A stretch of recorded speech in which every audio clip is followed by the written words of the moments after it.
Everyone, Happy New Year. Happy New Year. So great to see your faces. My clock says 8 o'clock, so let's go ahead and get started with the fiscal committee.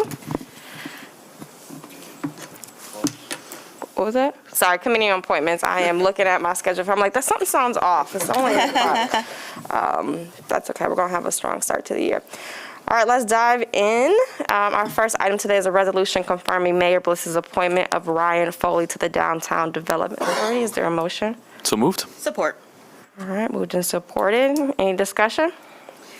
Madam Chair, Yes. I believe this is a new appointment, Daniel, because there was a few people from the Downtown Development Authority who had moved out of the district, so I think there were at least two. This might be only the one replacement, and everyone else is renewing, Daniel? That's correct. There is a replacement for a member that was not selected for reappointment by Mayor Bliss due to eligibility issues. So, new appointment. Thank you. Are those eligibility issues clearly stated on the website? I can double check. I know they're in their bylaws, and I can get that information for you. In this case, this one was no longer owned a business in the downtown area.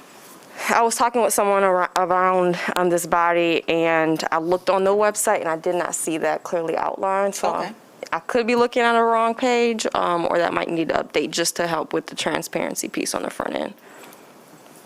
All right, thank you. Any other discussion? All right, all in favor? Aye. All opposed? It carries. Our second item this morning is a resolution confirming Mayor Bliss's appointment of Laura Sessa to the Mobile GR Commission. Is there a motion? So moved. Support. Thank you. Moved and supported. Any discussion on this appointment? Madam Chair? Yes, ma'am. Ms. Sessa is a resident of the Second Ward in the Nika neighborhood. She is really active in the mobility space, previously serving on Strong Towns and also with the Nika Neighborhood Association, and is just very interested in modes outside of automotive mobility in the city. Thank you. Yeah, I was really impressed with her background and her desire to be on this board, so happy to see her application. Any other comments? All right, all in favor? Aye. Any opposed? It carries. Next is a resolution confirming Mayor Bliss's appointment of Kevin Wisselink to the Mobile GR Commission. Is there a motion? So moved. Support. Thank you. Any conversation or comments on Kevin? Madam Chair, I believe this is the, and Daniel, you correct me if I'm wrong, representing disability advocates. Is that correct, or am I wrong on that? Mr. Whistlink is a representative of the Rapid. Of the replacing Rapid, thank Mr. you. Munoz. We're working on the disability Thank you. advocates position as well. Okay, thank you. Anything else? All in favor? Aye. Any opposed? Carries. Thank you. Item 4 is a resolution confirming Mayor Bliss's appointment of Kelsey Purdue to the Southtown Corridor Improvement Authority. Is there a motion? So moved. Support. Moved and supported. I will add my comments to this one. I'm with Commissioner Moody's resignation effective January 1st. It left a vacancy on this body, and so I thought it was really important to have Third Ward representation there from the commission, and so I will be joining Southtown if approved today. Thank you for stepping up to do that. Absolutely. Looking forward to it. Any other discussion or questions on this item? All in favor? Aye. Any opposed? All right, carries. All right, the last item this morning is discussion and look at our vacancy list. So after last meeting's marathon meeting with many appointments and all the work that former Chair Yasasi led, I think we're in a really good place. I do just want to point out, I know there are some staff transitions and some staff resignations, folks moving on to other opportunities, and some of those staff members do serve as liaisons. So I'm wondering if we have a temporary liaison already identified and communicated to the body, the chairs, and the rest of the member, kind of what's the process for making sure there's no gaps when we have some of that staff transition? I'm not familiar with all of the staff transitions at the moment, but I do know if for specifically Mobile GR, I believe Ms. Casper is currently serving as the interim director of that department, so that would be made well aware to their board members, but I can certainly look to see which liaisons are departing or have decided to designate another staff person to handle those duties, and potentially a beginning of year liaison touch base with something to that effect. Wonderful. Any other comments or questions, colleagues, around the vacancy list and our current board list? I'll just note this Board of Zoning Appeals, this, I guess I missed that there were a couple people that were resigning at the end of last year, so I don't know how often this body meets. It's dependent on the appeals that they receive, so it's not necessarily a monthly basis like planning, but just given that there are a lot of development going on in the city, I guess that if Daniel, if you could send any PIFs that we have for this one, I'm sure Ms. Turkelson would appreciate getting those ones filled.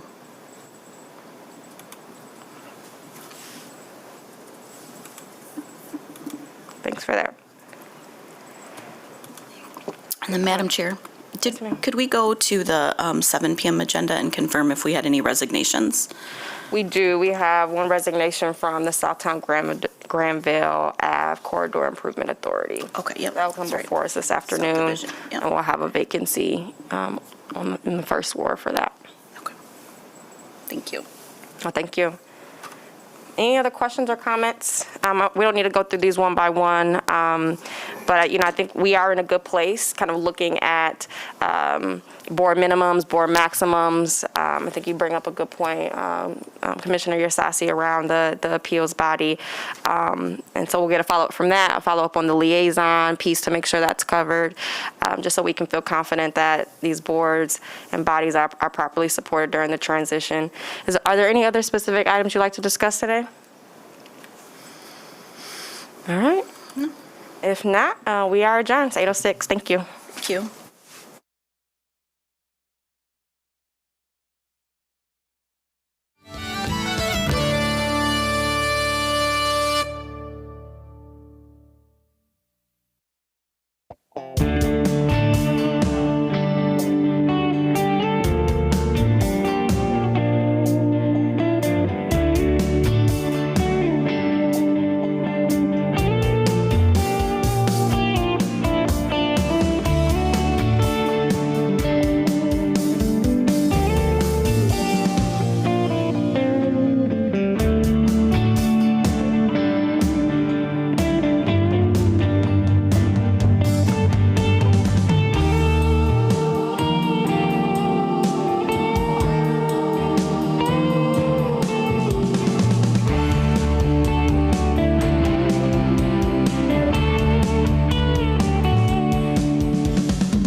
call the fiscal committee meeting to order here at 8:30. Just before we get started here, due to a technical error, we're going to remove items 5, 6, and 7 from the agenda and bring them back at another meeting. And with that, we can start with Resolution 1, which is a resolution approving the Special Event Sponsorship Program Awards for the FY24 Cycle 2, January 1 to June 30, 2024. So moved. Support. Supported. Ms. Pittman, good morning. Good morning. I'm so excited to be here because it means a whole new season for events has started. So we, with the special event sponsorship, the OSE, as well as Mobile GR and the Office of Equity and Engagement have approved $209,000 plus in sponsorships, and we're hoping that you will approve it as well. Very good. Colleagues, questions, comments? Good morning. A quick question, just so that I know, is this the main opportunity for community events to receive sponsorship from the city, or are there other paths throughout the year? Absolutely. There's two opportunities. One is in November, when folks can apply for events that are occurring January 1st through June 30th. And the second time is in May, when folks can apply for events that are happening July 1st through December 31st. Wonderful. Thank you. Commissioner Sanders. Thank you, Mr. Chair. Good morning, Ms. Pittman. I just wanted to ask a couple of questions. One, I just wanted to highlight, thanks for the attachment. I was able to review the packet. So there's a lot of different events happening in a lot of different parts of the city, which I think is good to see. You see large-scale organizations, some smaller-scale organizations. I know last year I was really happy to see the sessions that you and the team hosted around how to actually do an event in the city, because I think while it's great to offer this ability to apply, we also have to understand how do people get to that point to understand to apply. So I appreciated that last year. I just wanted to ask, I know there was like the full attachment, but sometimes not everybody reads the full attachment as they're watching with this. Is there an average award size? And then out of the 55 that you'll do, how many other people applied, and maybe, just to give a sense of like what is the scope, or what's the selective nature of the dollars? Thanks. Yep. We had about 60 applications, and we approved 55. Reasons that people would not be approved or accepted is because if their event is not occurring on public property. So we in the Office of Special Events only permit events that are occurring on public property, as well as if their event is not a community event, meaning they are charging for people to attend or participate with their event, and or if their application wasn't filled out completely. So we did have some folks that just sent in the application with just their information, their name and their address, but they didn't answer any of the questions. And then, I'm sorry, Commissioner, what was your first question? Just is there an average award size that people get out of that? So we have a rubric that we use, and so if an event is occurring and it is a one-day event and it's under 1,000 people, we usually do about $1,000, and we do $1,000 a day if it's a series. If it's a 3-day series and you have over 10,000 people, we do a higher amount. So we do use a rubric that we apply to every single application so that there's no subjectivity. Thank you. Very good. Any other questions or comments? All right, hearing none. Those in favor? Aye. Opposed, same sign. Motion carries. Thank you. Thank you. Item 2 is a resolution accepting a grant award of $19,410 from the Federal Emergency Management Agency and the United States Department of Homeland Security 2022 Building Resilient Infrastructure and Communities Grant. So moved. Support. Moved and supported. Mr. Tabor, good morning, sir. Good morning. Just a reintroduction, Dan Tabor, Acting Assignment Stormwater Manager. Thank you, Commissioners. Pleasure to be here this morning to really highlight and accept this FEMA grant for reviewing and investigating some standing water flooding issues south of Woodlawn Cemetery near Alger Heights.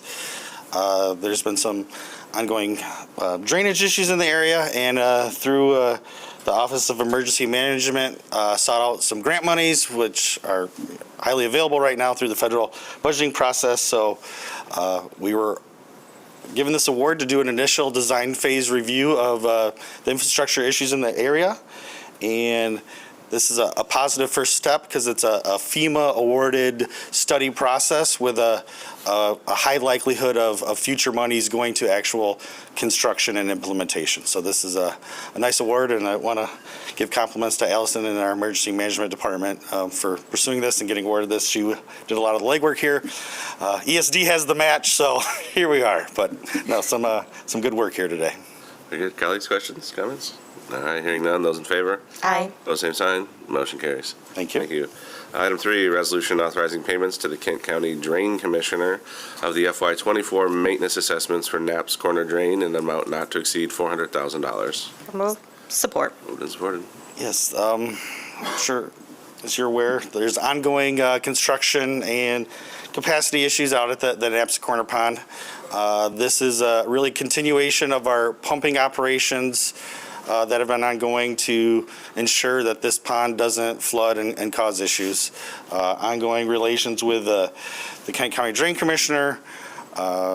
He's been very responsive, great partnership there to really address these ongoing pumping issues. This is more for the maintenance side of the concerns out at the Knapp's Pond here. And design is ongoing for a permanent solution. Recently had additional design meetings with the Drain Commissioner to address potential capital costs here. So looking for a permanent solution, but this is really for the ongoing maintenance and operations to make sure we don't have any challenges in the meantime. Very good. Colleagues, questions? Commissioner Sassi. Thank you. Thanks for this.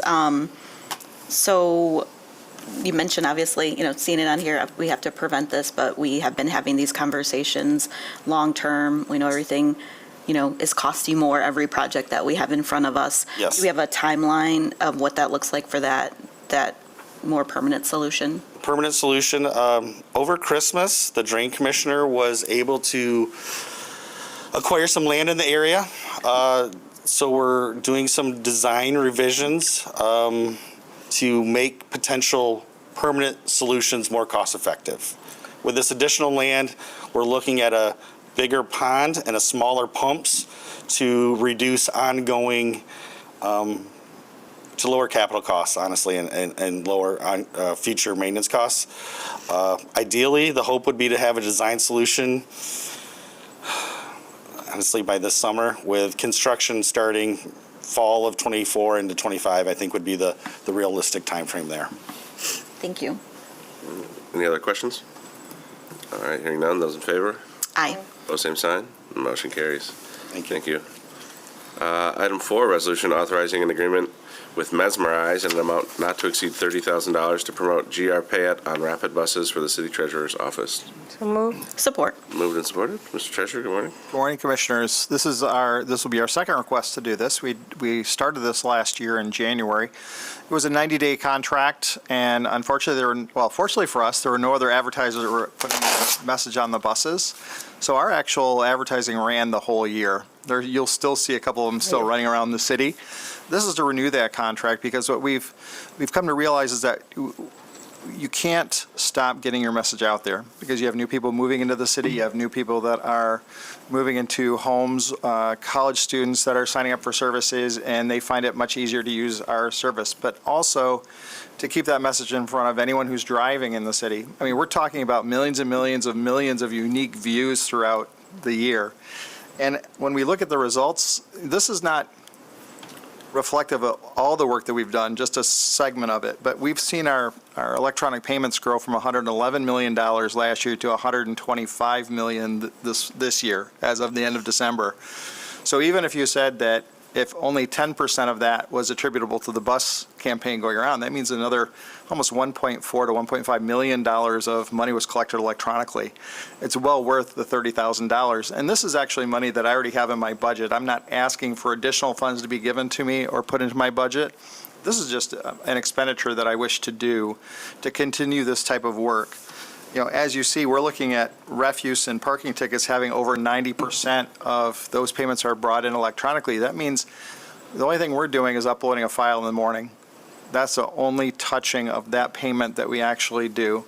It's not opening an envelope, it's not handling the mail, it's not processing a check, sending a deposit to the bank. So we see that money get into our account even faster. And at today's current rates, at 4 or 5% interest, that's, anytime you can shave days off the collection period, that means we're going to earn interest faster and earn more of it. And so this has been a really, really successful foray into the marketing world. It was something that we were able to learn and develop. And as we partnered with Payet, who created all of the advertising for us at no cost, we're able to put that on the buses. And this is just a contract with Mesmerize to actually do the imaging, do the screening that is going to go and apply it to the bus and then run that campaign for us. Very good. Colleagues, questions? All right, hearing none. You go ahead. Really exciting to hear all that progress being made, and kind of that average electronic payment rate is really impressive. Just want to ensure that there will still always be that kind of manual paper option for those who don't have the same access to internet and other means of engaging electronically. Always. The only one that's really not a paper option is refuse. You can still mail in your payments to us. We still accept that payment that way, but we don't send out statements in refuse. That was one when we moved to the tower product in refuse, or the pay-as-you-throw, we eliminated paper statements at that time. And you can still get your balance online. You could still call us for your balance. And so that's the only one that you wouldn't be receiving a statement. Okay, thank you. All right, no further questions. Those in favor? Aye. Those same sign. Motion carries. As indicated, we've removed items 5, 6, and 7, and that will take us to item 8, which is our bid list resolution for January 9, 2024. It's moved. Support. Moved and supported. Mr. Sandy, good morning. Good morning, Commissioners. We have about a dozen items on our bid list this morning, all very routine in nature. For instance, renewing the subscription for our emergency management software. That said, I'm happy to take any questions on any of the items. Colleagues, questions about any of the items on the bid list? All right, with no feedback, those in favor? Aye. Those same sign. Motion carries. Item 9 will be our warrant report for 11/9/23 through 12/26/23, travel and funds for November 23. Mr. Comptroller. Good morning, Commissioners. So 3 reports this morning for our warrant report for November 29th through December 26th.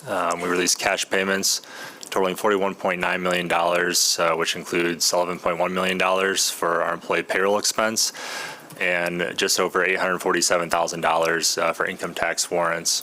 In terms of quantity, 557 income tax refunds were issued, and 2,267 checks and electronic payments were issued as well.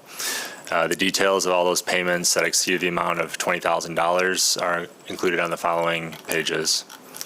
Also this month, we have for you our November fiscal year to date travel report. This details travel, food and beverage, conferences, and training spend by department for the first 5 months of the fiscal year. And that report is showing that so far we have spent $730,000, or about 25% of the annual budget. The third report and last report we have here is our November fiscal year-to-date funds report. This is a high-level summary of year-to-date revenues and expenditures that we place on the City Comptroller website for the public. Anyone interested in just gleaning some insight into some of the drivers behind some of the revenues and expenditures and the primary funds at the city, it's a great report to check out that we make available to the public. And that concludes the reports I have for you this morning. Very good. Colleagues, questions for the Comptroller? All right, with that, the reports will be received and filed. And we'll finally move on to our final item, the Treasurer's Report for the period November 29, 23 through December 26, 23. Mr. Treasurer. Good morning again, Commissioners. With our report today, this is like almost all the near predictions you're hearing, right? Doom and gloom, or bright sunny skies, or we're riding that roller coaster right now. So with the Fed has come out and said they're looking at potentially 3 rate cuts in 2024. The market took 3 and somehow morphed that into 7. And so we've got a mismatch right now between the Fed and market participants. So right now, it's kind of a little bit of a turmoil as we get through some of the federal budget issues and some of the things that they're going about in Washington. We're actually looking at the 10-year Treasury is coming down from a high of almost 5%. It's dropped over a full 100 basis points. It's down to 3.8 now. And so that's a sign of the times that the rates will be coming down. It's just a when. And so right now, we're still holding, the chart we show you is how much money we're actually showing in very short-term investments. And 2 years and less, we've got half of our portfolio. So that's, $280 million sitting there waiting for us to, see what that financial picture is going to look like, see what we end up with our budget process this year, and go through that as we plan out our spending for the next 3, 4, 5 years. And then to move that money out to match when we're going to need those funds for whether they're capital improvements, whether for operations, or whether they're just reserve funds that we're holding in place and earning money, earning the interest we can on that. Ideally, if in a perfect world, in my crystal ball is that we would earn 2.75 to 3.25% consistently on our portfolio year after year after year. And that means in all types of investments and in all maturity ranges. That would be ideal for us because that makes it easier for us to budget, because you're then expecting a much more consistent number than if you're at 0 to 0.25% to as high as 5.25%. Those wild swings then add a little bit more of a challenge to the budget. Departments, love to see the extra interest because that means they can probably get to some extra things they'd like to do this year versus what else is my money doing and why am I bonding if rates are 5% versus 0 to 0.25. Just like refinancing your home. If you got your house refinanced 3 years ago, you're a happy camper right now because you're paying 2.5%, 2.6% versus going out and buying a house and you're paying 7, 8%. It's the way the market works. But let me tell you, it is unprecedented the way the rates rose. I don't believe it's going to be unprecedented the way they decline. I think it's going to be a slow, gradual process. Right now, our money is $566 million, and we're earning 3.1%.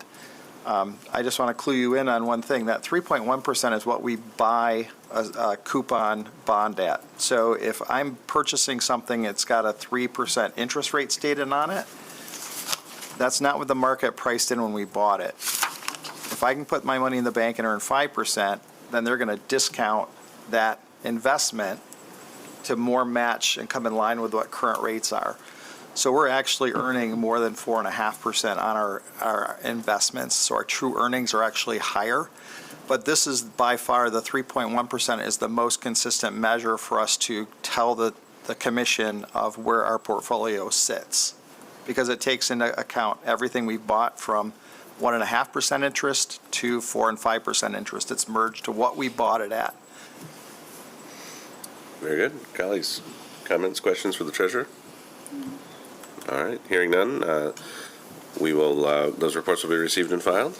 And with that, we can conclude our meeting here at 8:48. Thank you, everyone. Thank you.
Morning, everybody. It's approximately 9:17. We're going to go ahead and get this meeting started. First Community Development Committee meeting of the year.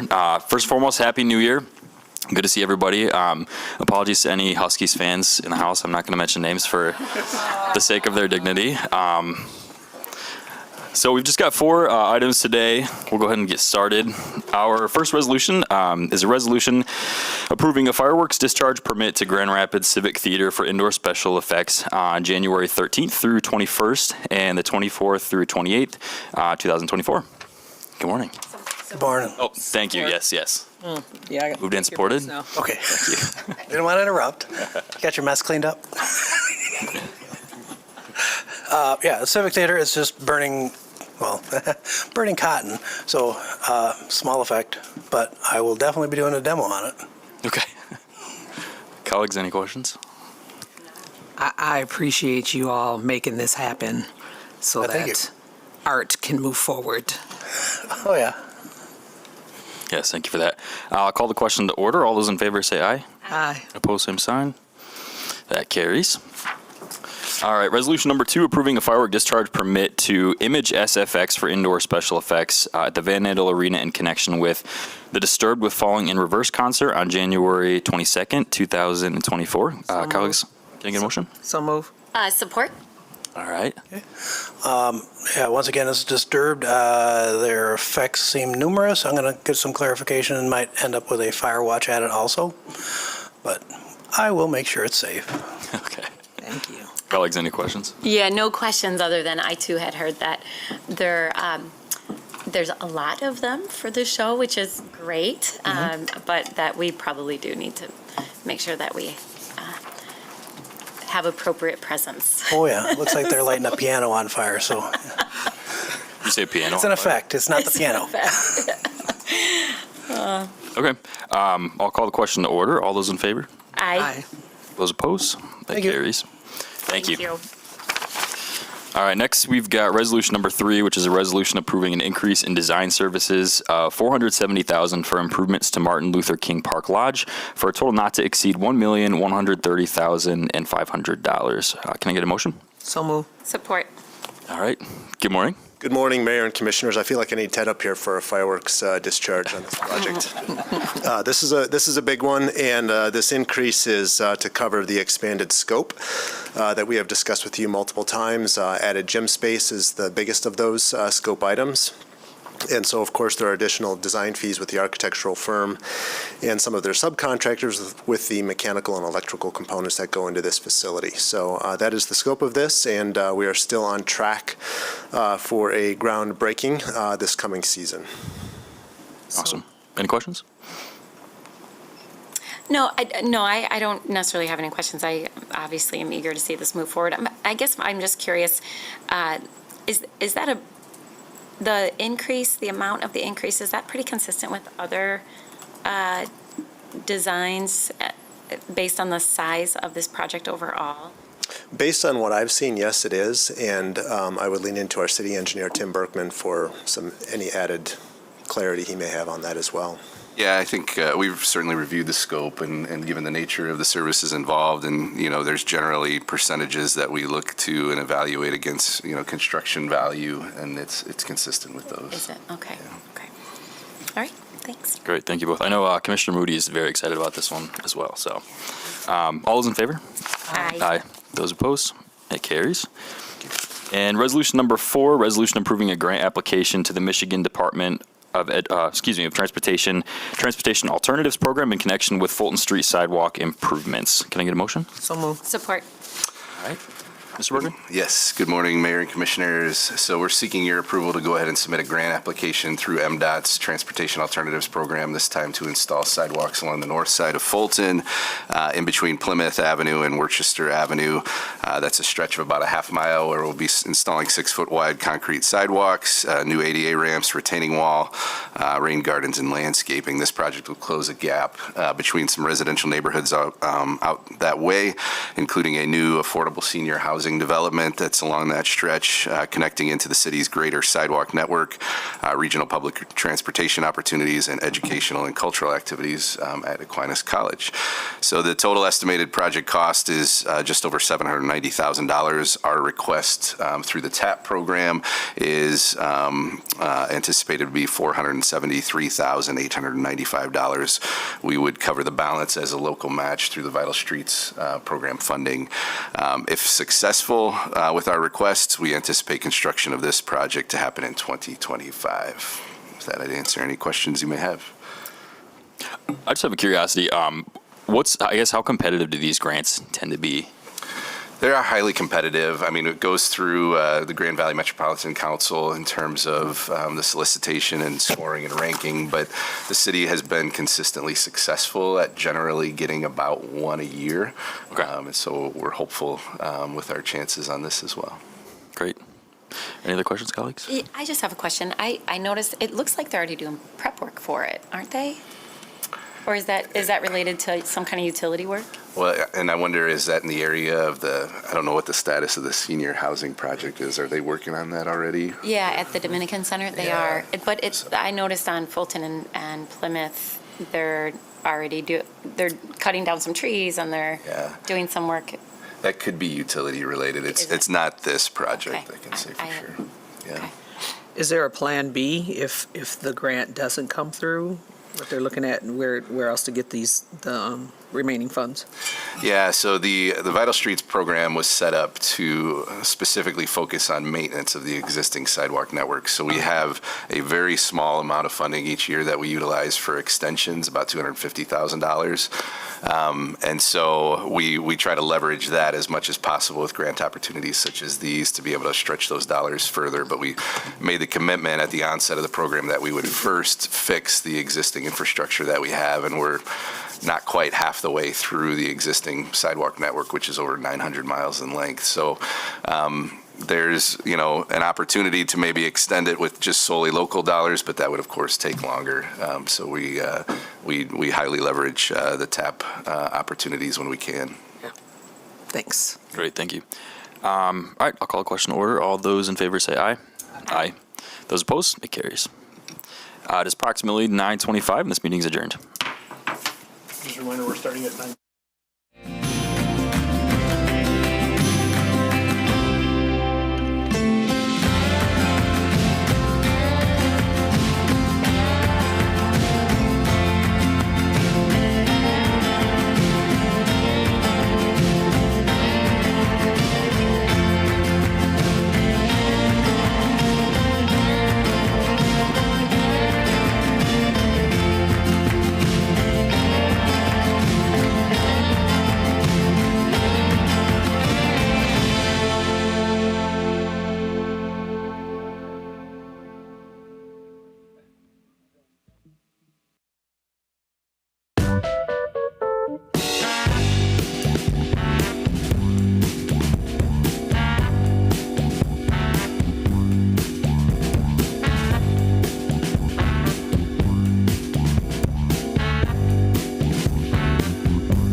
to our first City Commission Committee of the Whole meeting on this lovely January of 2024. Happy New Year, everyone. We're going to start today with a process that our city manager started when he became our city manager, and that is kicking off the new year with an opportunity for all of us to come together to focus for a few moments on the importance of our health and wellness. So I'm going to turn it to our city manager to say a few words and introduce Jessica. Thank you, Mayor. We were actually looking forward to Commissioner O'Connor leading us in a dance exercise. In the absence of that, we will, oh, there he is, Mr. John Travolta himself. Happy New Year. Happy New Year, everyone. So this year we will not dance, but we will have a opportunity to focus on our wellness and perspective for the new year. And Ms. Jessica Welch, who is our wellness coordinator, will lead us in the exercise. Thank you for having me. Happy New Year. Yeah, y'all don't need to see me dance this year. So thank you for having me. Happy 2024. This morning, I don't know about you, but I started the day and I was like, oh no, it's the first real snow and I have to drive my brand new minivan in the snow and I don't know how that's gonna go. And then my cortisol's ramping up. And I also know many of you in this room directly oversee storms like this. And I don't know about you, but I'm like up here already to start today, and I've also had a lot of coffee, so I apologize, right? But when we start our days like that, when we start our tone like that, maybe it was a rough morning, maybe it's been a rough start to 2024. Our brains have a negativity bias to protect us, right? So we're thinking about all the things that could go wrong. I'm thinking about all the things that can go wrong if my minivan spins out and I got to protect my toddler in the back, right? And it protects us, but there is a world of psychology that focuses on positivity and positive thinking, and that's positive psychology. And in that space, right, if we focus on positivity, when we walk into a space, even though I'm up here, if I can walk into a space and bring light into a space, it can set the tone, right? That positivity is incredibly contagious. However, I know I'm in a really important room. We do complex work here. You do complex work here, important and serious work. So I'm not saying this in an effort to ignore what it is to be human, right? Which is experiencing positive and negative emotions. What I'm saying is when we take the opportunity to walk in and take a positive mindset to begin a meeting, in positivity, to begin a year in positivity, we can set the tone and be contagious for other people. It actually increases our resilience when we do that, right? Because likely this year we'll have some stuff we got to do, right? Some hard things. So we're going to practice that today in a really odd way, and I'm so sorry, but I'm going to make y'all mingle a little bit. So if you're on the dais, if you could, I'm going to have you stand up and actually come off. And if you're in the audience, I'm going to have you stand up really quickly. You're not dancing, but you are going to talk to each other. And we're going to do two different things. First, I want you to find somebody that you aren't sitting next to, okay?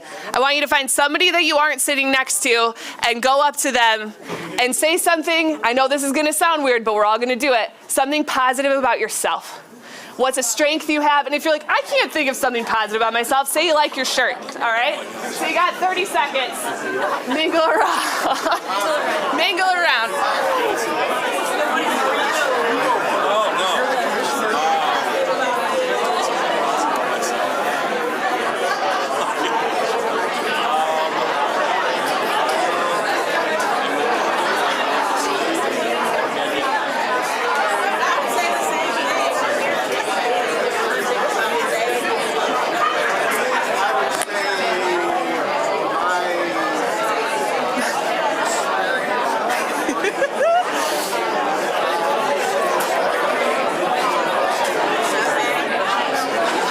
More seconds, 10 more seconds.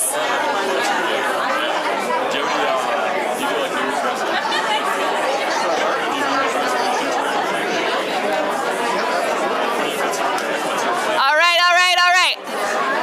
If you can hear me, wrap it up. How awkward was that? To start your day being like, I like this about myself. It can be a good thing to do. That is a coaching technique. That's something that I do in almost all of my sessions is tell me something positive, and it can feel really awkward, right? Because we can have a lot of things I have a lot of goals. I have things I want to progress on, but it's good to start with, I feel good about myself here. Now, I want you to find somebody different, and I already saw a lot of you going to a few different people, and I want you to tell something to somebody in front of you that's positive about them. Now, if you know them, that could be their work, that could be their personality. If you don't know them, it could be their shirt. It could be their earrings, all right? So I want you to mingle again, find somebody new. This is gonna be the last one. Once you do it, find your seat.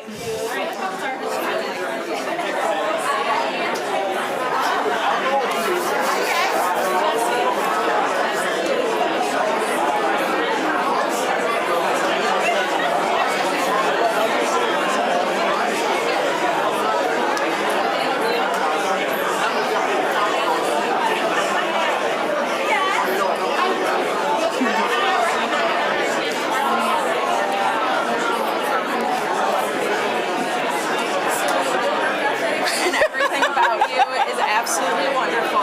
Oh, you as well, my friend. Think you are amazing. And I didn't realize when you said mingling, I was going to have to mingle. I know, I'm so sorry. But yeah, I met some good people. You're one of my favorite people.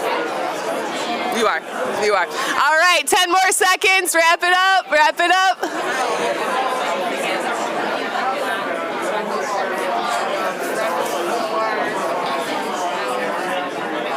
Good. All right. When you've had enough, find your seat and actually stay standing for me. Thank you for doing this. I liked hearing how loud the room got. I appreciate that it wasn't just silent for a minute. So find your seats, and we're just gonna stay standing for just a minute before we sit and get into the heavy work, right? I can feel the energy. It's a little bit more rambunctious in here. I see smiles. Hopefully that was an interesting practice for you, or maybe it's something you do all the time. But just something to keep in mind, right? We set the tone. We just set the tone, and we can leverage that moving forward. I'm going to teach you one of my favorite things to kind of open up the chest a little bit super fast before we take a seat and move on. And it's kind of, I call it the shoulder complex. If you don't mind, can I stand out here? Can you hear me? Mm-hmm. All right, cool. So grab your hand behind your back. Grab your hands behind your back. Open up your chest. You might not be able to fully reach your hands. That's fine. Right? Just the people on TV can't hear you if you don't stand by them. I hope you're all doing this on TV. All right, let it go. We're gonna inhale, reach up, and exhale, cactus your arms. Squeeze your shoulder blades together, spread your fingertips apart. You can totally pass on this and be like, I feel nothing. If you squeeze your shoulder blades, you're gonna feel it. Reach behind your back, open up again. We're gonna do that 2 more times all the way through. Make sure you're breathing. Inhale, reach up. Exhale, cactus the arms, squeeze the shoulder blades, open up the chest. I know. Let it go. 1 more time through. Open up the chest. Reach up. Cactus. Good. From here, quick roll of the neck. Pausing at any spots that are yelling at you. Take a seat. Thank you very much. Thank you for your time. Thank you for doing something different to start the year. And truly, I wish you a good meeting. I wish you a happy 2024. Be well. Thank you. Thank you for that. I think we all appreciated it. So Commissioners, we don't have any action items today, although we do have a number of items we want to talk about and elevate, and we have 3 briefings. So to kick us off this morning, I'm going to turn to City Manager as we come together to recognize one of our amazing employees who really went above and beyond to help a Grand Rapidian. So I'm going to turn it to City Manager to tell us about this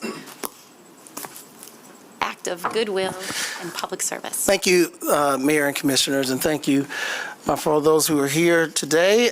We have several outstanding employees that work for us, and I think the police and fire department annually do a great job with their awards and recognition ceremony in recognizing good work within the department. And upon arriving, I noted that we didn't have a similar program for employees who were not in public safety. And so, similar to some of the opportunities for peer recognition in public safety, we developed a program that's called Above Customer Expectations, our ACE program, that allows employees to voluntarily be acknowledged by their peers, their coworkers, and supervisors. And in your packet, there are several who have been recognized in 2023 for various works related to our values as an organization. For the sake of time, we're not going to be able to acknowledge all the 90 employees in this moment, but we do want to recognize their names. But there are some that we'd like to highlight who did exceptional work, and they are with us today, and I'll just briefly ask them to come forward and be recognized. And I'll begin with our Human Resources Department, and Anna Ortiz and Ken Godwin, who asked them both to come. They both, over the past year, have been very instrumental in helping us with staffing and participating on several panels, particularly within public safety and throughout the organization, and also have been very instrumental in coordinating active shooter training and crisis response training for our organization, and specifically have Anna specifically also has been very helpful and instrumental in coordinating our ACE program along under the leadership of her department, interim department director, Michelle Eddy. So we want to thank them for their work. They've already received their reward previously. Do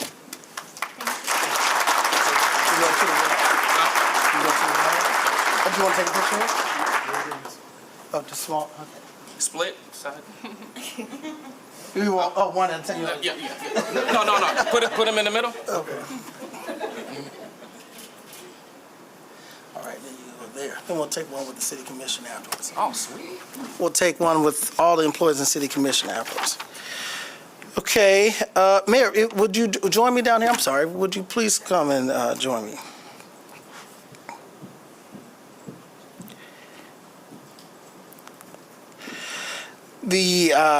And we'll retake your picture with the mayor too. The next employee, Mr. Robert Black, who works in our Public Works Refuse Division. Earlier this year, the Public Works Department received a call from a resident reporting that her son had accidentally discarded a grocery bag containing approximately $3,500 in cash. Upon receiving the call, Refuse Supervisor Robert Black instructed the refuse driver to immediately stop servicing refuse carts and meet him at the Waste to Energy facility. Robert himself began a 3-hour search through a massive pile of garbage until he located the bag, and it was turned to the resident, and she was very grateful. And it was returned with every dollar that was reported missing. And he refused any effort to be rewarded with a finder's fee. Mr. Robert Black.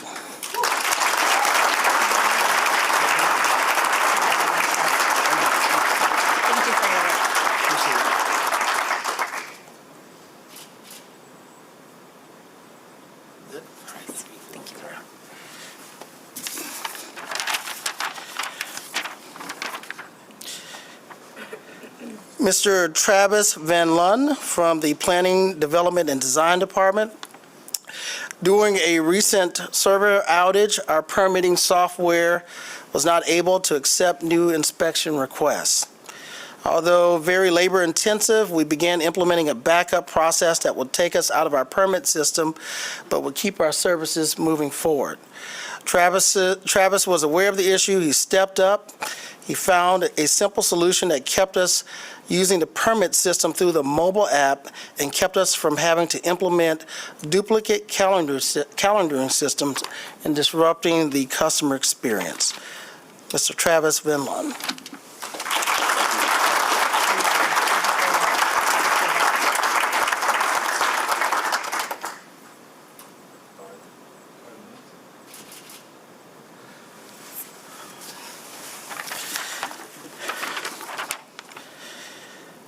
Maureen O'Brien from the Grand Rapids Police Department.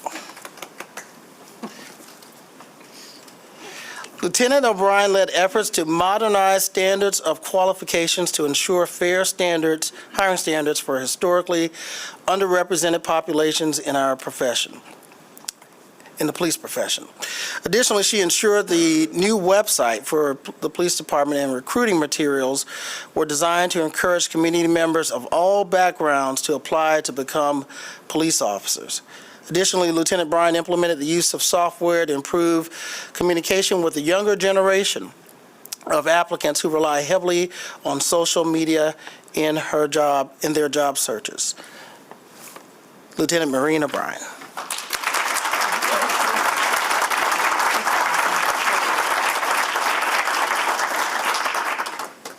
Thank you.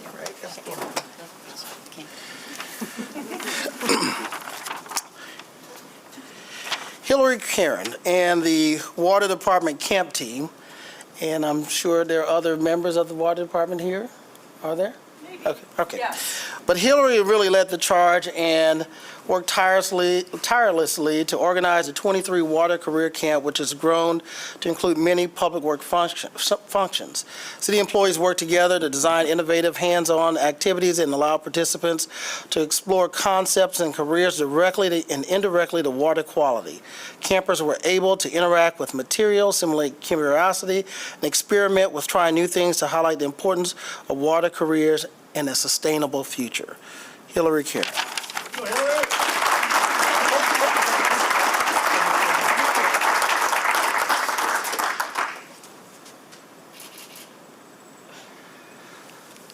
All right. Thank you, Mayor and Commissioners. Mayor, if you'll stay, or if you want to, we'll ask all the other commissioners to come down, get a group picture with our employees who have done a great job. Thank you so much.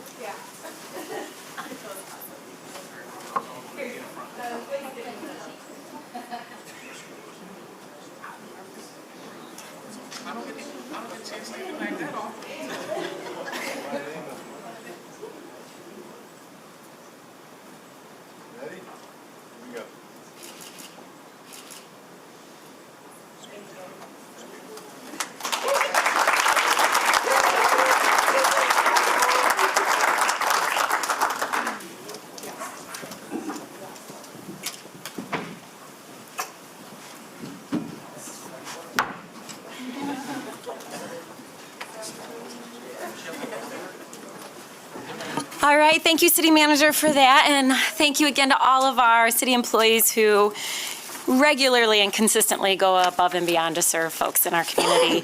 And I'm going to take this opportunity to also highlight and congratulate one of our appointed officials. So for those of you who don't know, our city clerk was recently recognized. He went through and is now a level 4 Michigan Professional Municipal Clerk, and he received that certification just last month, which is really an honor and a significant recognition of his work, but also really elevates him throughout the state of Michigan. He is often seen as one of the clerks that other clerks go to when they need help. So to our city clerk, congratulations on this great honor and recognition.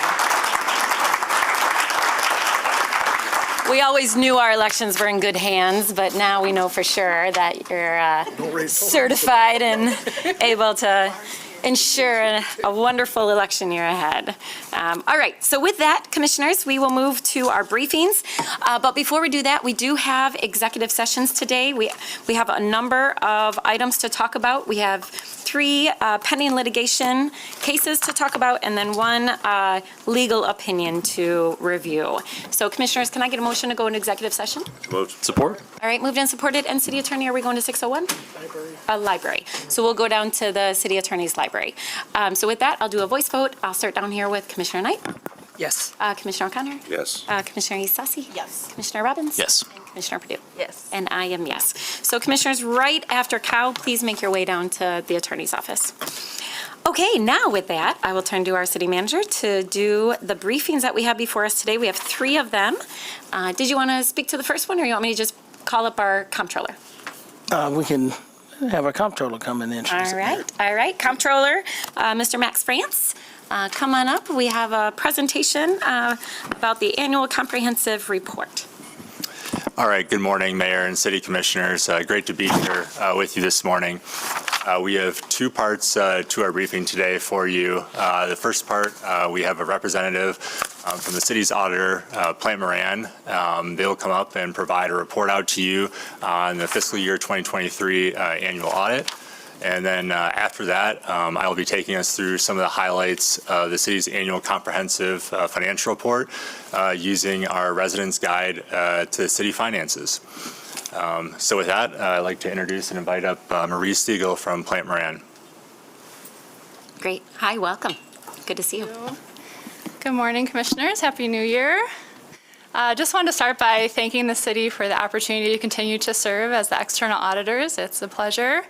The audit in one way or another touches most departments at the city, so it's great to see representatives from many departments here, and I want to thank everyone for their continued cooperation and timely responses. It really helps us to, get through the audit process very efficiently. So I want to thank everyone involved. Thank you especially to Molly and the Fiscal Services Department, as well as Max and the Comptroller Department. I know many members of the Comptroller's Department are here today, so I want to specifically thank them for all their hard work. The audit, above and beyond their daily duties and other projects with the city is a very large undertaking, and that's probably an understatement. Want to especially thank Kurt and Erica for leading the audit. Again, an extremely large undertaking, and we're happy to be here today and tell you that the audit went as planned, and we have great results to share with you this morning. So the purpose of our audit is really to provide reasonable assurance that the financial statements that are presented to you are free from material misstatement. Our audit opinion is included in the annual comprehensive financial report, which is the large document that you received a bound copy of this morning. And in it, you'll find our audit opinion, which is an unmodified audit opinion. And I know the language can be a little confusing sometimes, but the unmodified audit opinion is the highest level of assurance that you can receive from your external auditor, so really the gold star. So I'm happy to discuss with you today the receipt of that unmodified opinion. In addition to our audit opinion, auditing standards require us to communicate a number of other items to the Commission. And so you received two additional documents in your packet that I will cover briefly this morning. The two documents, the first says end of audit communications on the front, and the second says report on internal control at the very top. So what I'll do in the end of audit communications is I won't go through every detail in that, but I will highlight certain items that go into those communications, just giving you that overview of the audit results. So again, within the document that says end of audit communications, I'll kind of start on page 2 and again just cover some of the highlights of the audit this year. First, as the external auditor, we're responsible for communicating any significant matters related to the audit which are relevant to the financial reporting process. First in that is communicating any internal control related matters to you. And that goes into the second document, which I'll cover after this first letter. Second, on the bottom of page 2, we do note that the city management implemented 2 new accounting standards this year that did have some impact on the financial statements. The first was related to subscription-based information technology arrangements. And so the management went through a significant process to identify any of those arrangements and appropriately account for those in the annual comprehensive financial report. So that was implemented appropriately. And the second was called GASB 91. It related to conduit debt or no commitment debt. This didn't impact any numbers reported in the financial statements, but related to disclosures, and those were updated appropriately. So we did review the implementation of those new standards and ensure that they were implemented appropriately. We didn't note any transactions that lacked authoritative guidance or any significant transactions reported in a different period, so those are positive results. On page 3, we have to note to you the most significant or sensitive estimates that go into the preparation of the financial statements. So some numbers that are reported do require some level of estimation. The most sensitive estimates or significant estimates that we report related to some costs that have been incurred but not yet paid, the estimate of income tax refunds payable, and the estimate of the net pension and net other post-employment benefit liabilities. So as part of auditing those estimates, we look at how management developed the estimates. Those factors included looking at historical information, financial data for the pension and other post-employment benefit liabilities. There are assumptions that are made by the actuaries that are involved in the actuarial valuations. So we did evaluate all of those factors that go into developing those estimates in concluding that we feel that they are reasonable in relation to the financial statements. We're happy to report there was no difficulties in performing or completing our audit, no disagreements with management. We are required to communicate any likely or known misstatements of the financial statements. There were no misstatements, so what I mean by that is adjustments that we as the auditors came up with to present the financial statements that were material, so none that we have to communicate there to you. There was one unrecorded adjustment of just under $250,000 related to some unaccrued expenses. Sometimes management can just make a determination that something that maybe comes up later in the game or something is immaterial. We completely agreed that that was immaterial, and it will just be recorded in the next fiscal year. No significant findings or issues to report. And then going on to page 4, kind of wrapping up the letter, there are certain areas within the annual comprehensive financial report, including the introduction and statistical sections that are the responsibility of management. We don't provide an audit opinion on those under the auditing standards, but we do read them and ensure we don't see anything that's, misleading or anything of that nature. So we have read that information and don't find anything inconsistent with the financial reporting. The last section on page 5 and 6 of that letter are just really informational items. I'm not going to go through them in detail, but it does report some upcoming accounting standards that will be implemented in the next several years. We've already begun discussing those with management to make sure that there's a plan to implement those, and they're well on their way with that. Just quickly, the second report, the one that says report on internal control at the top, really this is just to report to you if we found any reportable items related to internal controls. So things where control, whether it's design or operation, is not appropriate to prevent, detect, or correct a misstatement in a timely manner. Happy to report that there are no items that rose to that level of reporting, so no items that would be considered significant deficiencies or material weaknesses related to the internal control over the financial reporting.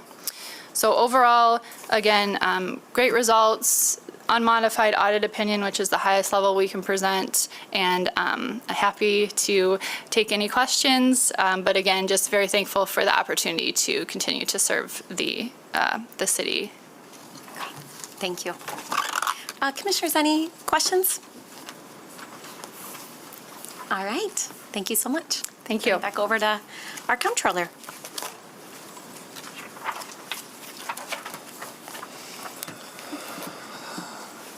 All right, thank you, Marie.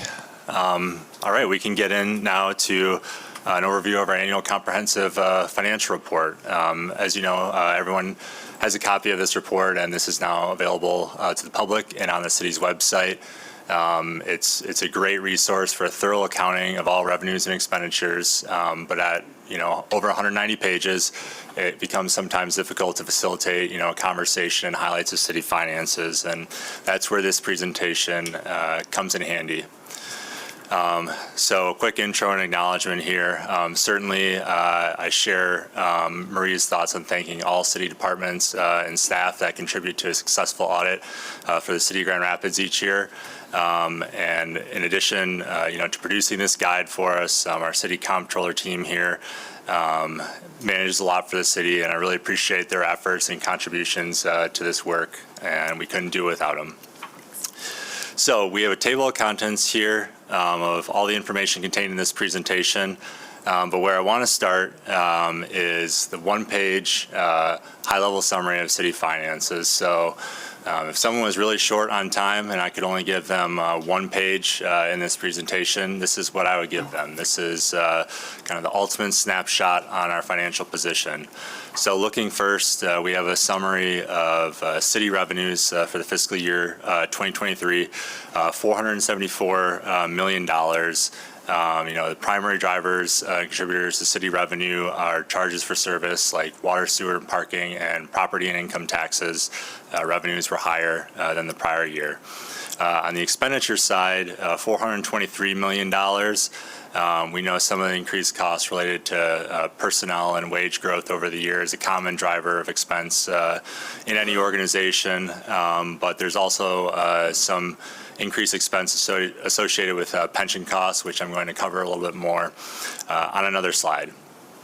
So the important thing to highlight here, I think, is this differential between the city's overall revenue and expenditures for the year, which is that amount in the third box there of $51 million. That is a positive change in our overall net position because revenues exceeded expenditures for the fiscal year 2023. And that ultimately impacts and increases the city's overall net position there of $917 million.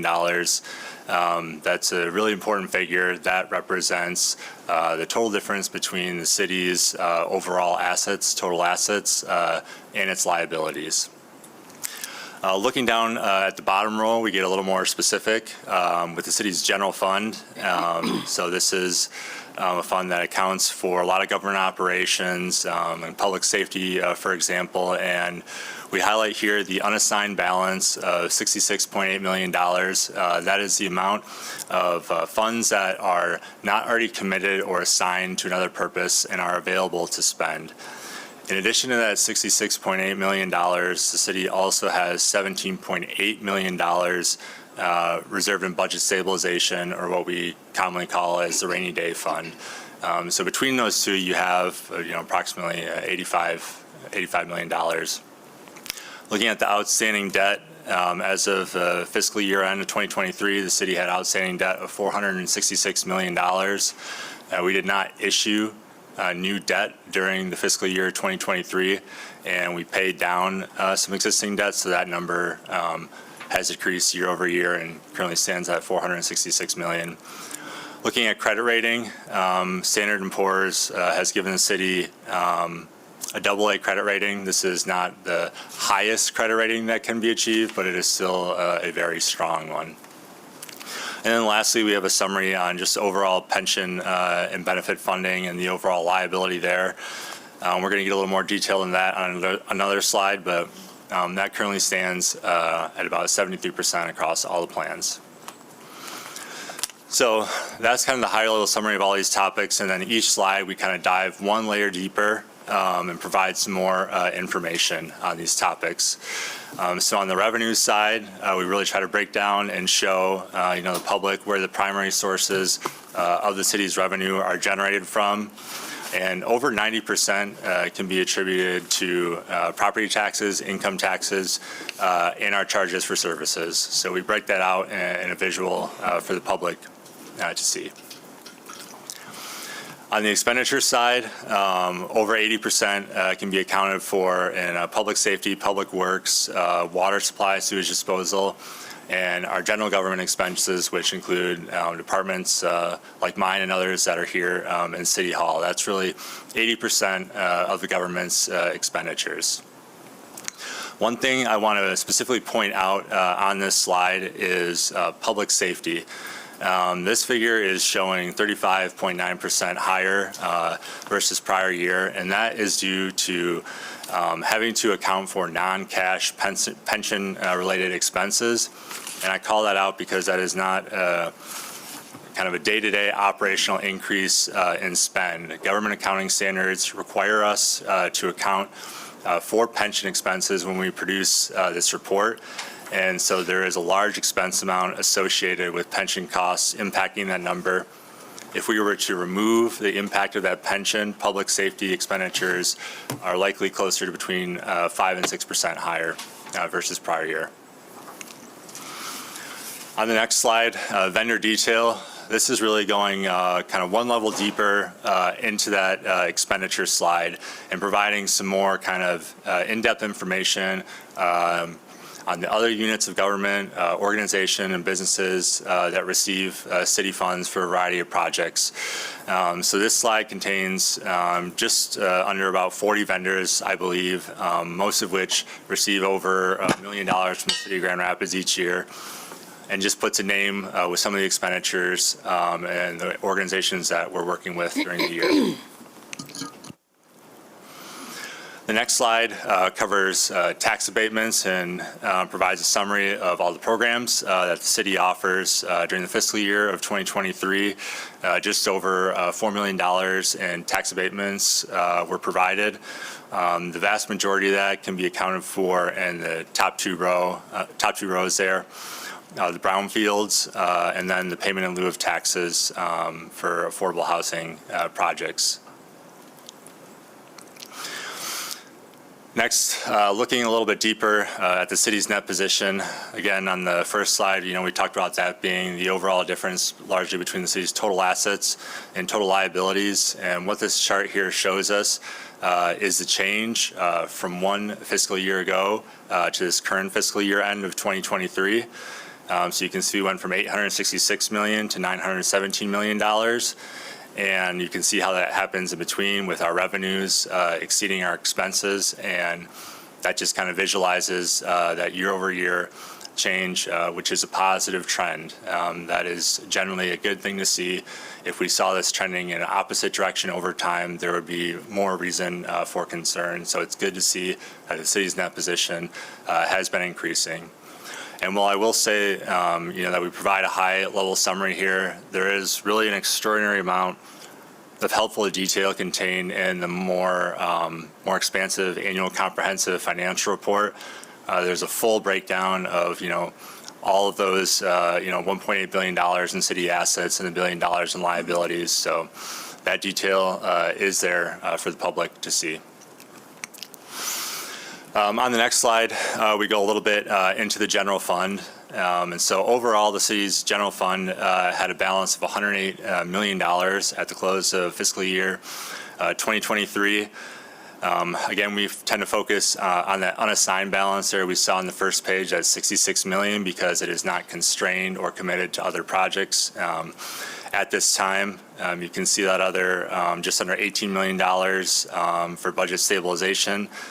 That's there. So that's just kind of some more detail around the city's general fund. We include a snippet here around ARPA-related expenditures down below the table that just provides some information on the amount of expenditures that the city has spent to date and the amount that we have committed so far for future projects of that whole $92 million that was awarded. Going a little bit more into the outstanding debt slide, again, we saw $466 million total outstanding. It's important, though, that we make distinguishments between the type of debt that the city offers. There's what we call government-type debt and business-type debt. The government debt on the left represents a much smaller portion of the overall debt that we issue. Those debts that are issued are, backed and supported basically by the taxpayer. Whereas the business-type debt is supported by charges for fees in service in those operating funds like water and sewer, for example. So they're different types of debt. The majority of the debt we issue is that business-type debt. And then we have a summary here of the city's overall pension and other post-employment benefit obligations. So there's 5 plans in total that the city offers. We, of course, have thousands of both current and former retired city employees that are receiving benefits through these programs. Overall, across all these plans, we have approximately a $1.3 billion liability. That is the amount owed to the plan participants. And we currently have $1 billion in total assets in these plans. So that differential there is where we get that $360 million of the net pension liability. Currently, that equates to, across all these plans, being funded at about 73%. I think one thing that's important, a couple of things that are important to highlight here, and we include in this guide is there are certain guidelines that are issued that define when a plan is considered underfunded. The City of Grand Rapids is not at those amounts. Also worth noting is that these snapshots, we have to reference previous audit reports when we pull these materials, and it is reflecting market prices that, quite frankly, were quite some time ago and lower where we are today. So I'm refraining from painting an optimistic picture, but if we were to pull this today at more updated numbers, it would likely be a higher percent. So also in the guide, in addition to some of the financial topics we just covered, of course, the city puts out a lot of other resources that are very helpful to the public. Naturally, a link to the annual comprehensive financial report, which is a source material for all the information contained in the presentation we just looked at. We have a link to the city's annual fiscal plan and budget.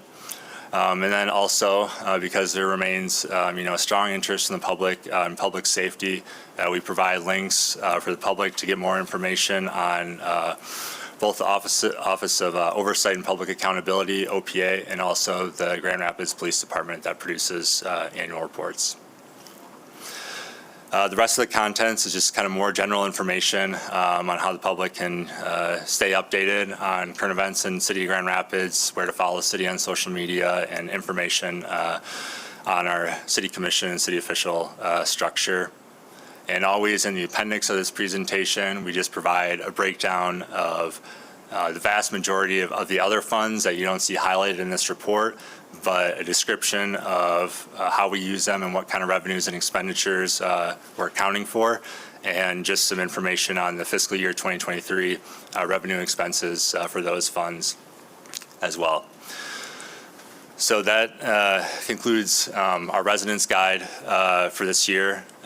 We published this guide both in English and Spanish. It is now available on the city's website, and appreciate the opportunity to come here and share it with the City Commission this morning, and happy to take any questions or comments that you have on the guide this year. Thank you. Great. Thank you so much. I always appreciate this presentation, and I really appreciate having this information available to residents. I've said it before during our budget sessions that it's hard for people to work through hundreds of pages of our budget, so this is a really nice recap of that. So I appreciate everyone who worked on it. Commissioners, any questions for our comptroller? All right, Commissioner? Yeah, thank you, Mayor. I just have one quick question. Just so I'm understanding correctly, and maybe those watching, can you touch on the unfunded liabilities for like the pension funding stuff again? I guess I'm also kind of curious how that compares to other municipalities, maybe within our state, and of a similar size and scope across the country. And then part two, you mentioned that it might be higher than the 73%, but cautiously optimistically so, if I'm understanding right. Yeah, and happy to take those questions, Commissioner Robbins. So to answer the last thing I think you said there, looking at the current percentages and where the plans would stay based upon the most recent valuation, the staff provided me with an update, and it would show just over 86%, which is significantly higher. And while that is good information to have, I refrain from overly relying on it, because the reality is that markets can change at any point in time.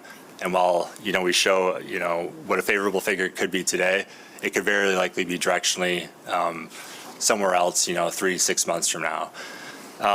In regards to your question around where other cities kind of are tracking on their liabilities or their pension liabilities, I don't have a statistic on hand that shows that, but I think it would be reasonable for us to pull that information from some of the other major cities in the state of Michigan, because it is readily available and published in a similar fashion to the reports that we have. And in regards to just I guess the general topic of the city having unfunded pension liability, it is certainly not uncommon for organizations or municipalities to have that unfunded liability.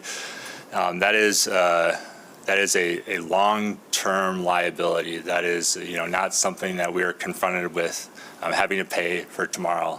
By tomorrow, for example, it's often described or compared as similar to like a mortgage type situation. We have that long-term liability. We are meeting our commitments as we go along and putting the money into the plans, I understand, to close that gap. But that number can change at any point in time. We could get to a point where we pull it and it might land at 105%, and then we're overfunded. So then it creates the question of, are we putting too much money into the plans? And that number can fluctuate. So that's, I guess, the kind of the context I would provide there. Great, thank you. Yeah, go ahead. First of all, I want to thank our comptroller and our external auditor for their work, and certainly the employees who help to also assist in providing the reports and answering the information.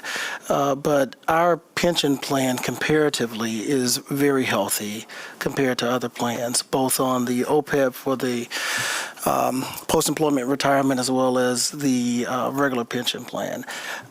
There have been plans around the country of larger municipalities that have been well underfunded. On the medical side, you heard we were above 80%. And on the pension above 70, that received a downgrade in their bond rating as a result of it.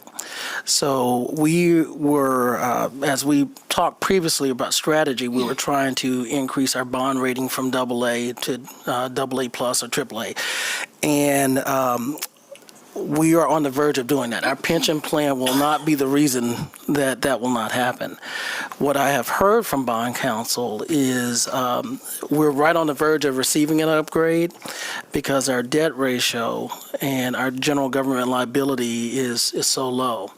But as you know, we've received quite a bit of leverage funding from the state and other resources that now we're in a position to start actually building things. And so next year, when we have the audit, or excuse me, whenever we begin to issue the debt, in future years when we actually look back, we'll have more debt. And so our debt ratio may increase, and that may be one of the challenges of upgrading our bond rating, but it won't be because of pension liabilities.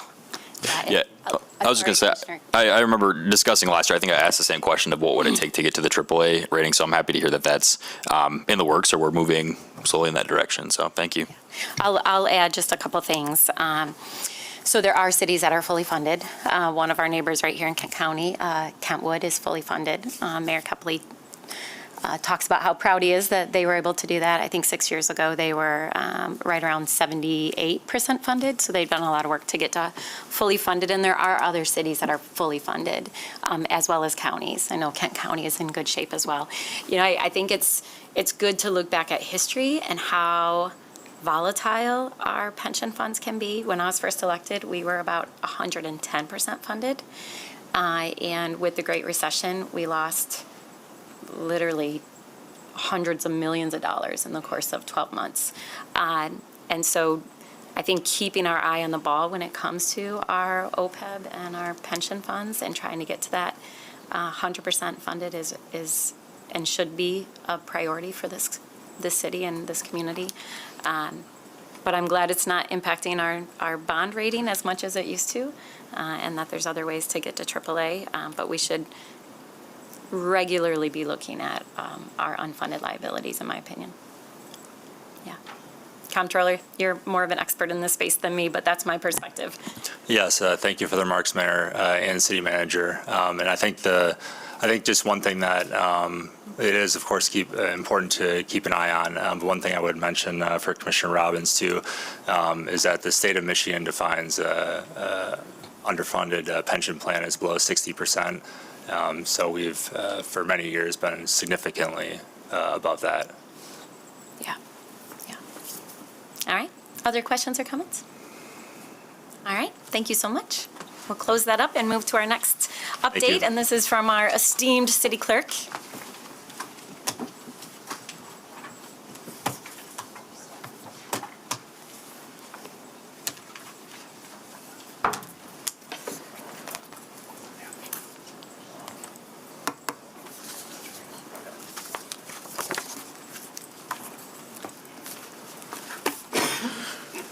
Well, good morning from the floor.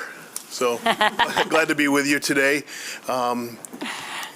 We've been putting out a lot of information along the media over the last week as absentee applications have gone out and the like. So we thought our office thought this would be a good time right now to go into detail of what we're planning for this year. So before we go forward, I want to just take a quick trip back to see how we got to where we are right now. In 2018, the citizens of Michigan passed Proposal 3, and that gave a constitutional right to a secret ballot to enshrine straight party voting into the Constitution. It put in no reason absentee voting. Before you needed a reason in order to get absentee voting. So all voters now can get an absentee ballot. Automatic voter registration, same-day registration. You can register up until including Election Day. And then military overseas ballots have to be available 45 days before the election, and gave a way of doing election audits. In 2022, the voters passed Proposal 2, which expanded more voting rights. It declared a fundamental right to vote in the state constitution. It allows for at least 9 days of early voting, where a voter would put, and we're going to talk a little bit about that after this slide. It talks about puts into the Constitution that either show a photo ID at the polls, or you can fill out an affidavit, which is on the back of your application. It provides for a single application for all future absentee ballots. So if you do one application, then you'll automatically get ballots sent over until you ask not to be on that list. It provides for state-paid return postage for AV applications and ballots. Here in Grand Rapids, since I became clerk, we've paid for postage for ballots that are being returned. Now that's available for all voters in the state of Michigan. And so we changed the business. If you look really closely on your business reply on your envelope, it'll say it's a Lansing permit instead of a Grand Rapids permit. So the state picks up the tab for return postage for AV applications and ballots. It states that you have to have at least one drop box for every 15,000 registered voters. So we had about 6 or 7 in the 2022 election. We're up to 10 drop boxes now. It allows for absentee ballot tracking. That's going to be a state initiative in order to track ballots as it goes through. Military and overseas voters, their ballots can be counted up to 6 days after the election as long as it's postmarked by Election Day. So this past November election, I think we had 2 move ballots. So move is short for military and overseas. We've had 2 move ballots that came after Election Day but were postmarked. So we brought those over to the Kent County Board of Canvassers, and they were allowed to be added to the count. Obviously, we know that sometimes mail can take a long time, especially from Afghanistan or wherever someone, or Korea or Germany or wherever someone may be stationed. So it could take a while to get back. There is some legislation out there talking about how they can return those electronically. It allows for private donations to assist in elections matters, and then puts in the process of what audits and certification and what boards of canvassers and counties and the state can do for the audits and certification. So early voting is going to be brand new. In the November election, East Grand Rapids did a pilot on early voting, so they're open a few days for it is only mandated for a federal or statewide election. So if we had just, so for example, we just had that GRPS special election in November, we were not mandated to have early voting because it's not a statewide or a federal election. There's different routes. You could have a single municipality, you could have a combined municipality or a county-run system. Kent County is all individual single municipality early voting sites. We're going to have 3 sites open in the city of Grand Rapids in February and August, and we'll have 4 sites in November. And any voter in the city of Grand Rapids, so if you're a Grand Rapids city voter, you can go to any of those sites. We'll be able to get your ballot for you at any of those sites. And then it's the same ballot style for whether you vote absentee ballot, early voting, or election day voting. They're all the same ballot style. The locations that we're going to be using are St. Peter and Paul School on the west side, over between Richmond and Leonard, GRPS University on Fuller, Ottawa Hills High School, their old cafeteria over on the Rosewood side of Ottawa Hills, and then in November it will be DeVos Place in one of the exhibit halls. It'll be 9 days, including 2 weekends, so it starts on Saturdays and starts 2 Saturdays before an election and ends the Sunday before the election. Most of the days will be open 9 to 5, but on Tuesday and Thursday we'll be open a little bit later. We'll be open 11 to 7 to allow for after work. So drop boxes must have 1 per 15,000 voters. They're located at all GR Library locations. The Cook Library Center on Cesar Chavez Avenue, across the street at 300 Ottawa, and we have 2 of them inside City Hall, 1 on the Monroe level, 1 on the Plaza level. They're monitored and checked regularly after the ballots are mailed.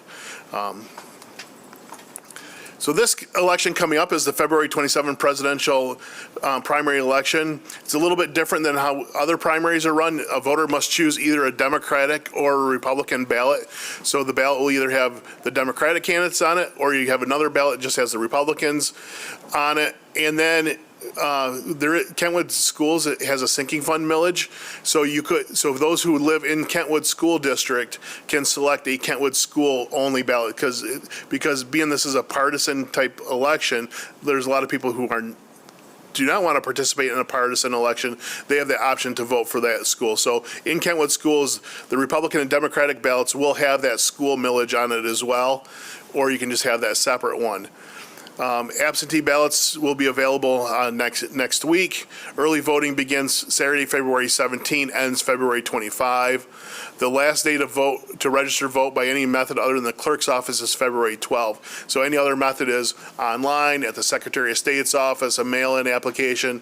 After that, if you're going to register to vote or change your address, you have to do it in the clerk's office between February 13 and February 27.